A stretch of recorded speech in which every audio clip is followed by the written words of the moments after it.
అమ్మవారి శివుడిని ఆక్షేపించిందంటే ఎవరో తెలుసా? నేను కట్టుకున్నందుకు బట్టలు కూడా లేవు, సరిగ్గా దిగంబరుడుగా ఉంటావు, నేను కాబట్టి చేసుకున్నాను, నేను ఎవరు చేసుకుంటారు?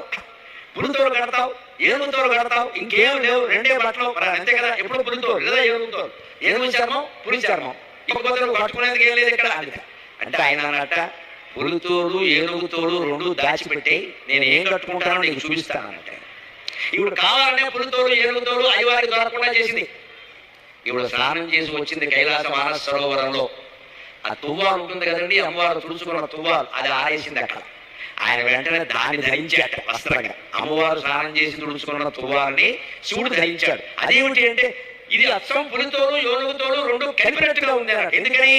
అమ్మవారు ఒంటి నిండా పసుపు రాసుకుంది కాబట్టి ఆ తువ్వాలకి పసుపు సారంటే, అమ్మవారు కస్తూరి తిలకం దిద్దుకుంది కాబట్టి కాటు పెట్టుకుంది కాబట్టి నల్లటి సారం కూడా అంటే, నల్ల సారులు పసుపు సారులు ఉంటే పులితోలే కదా. అదండి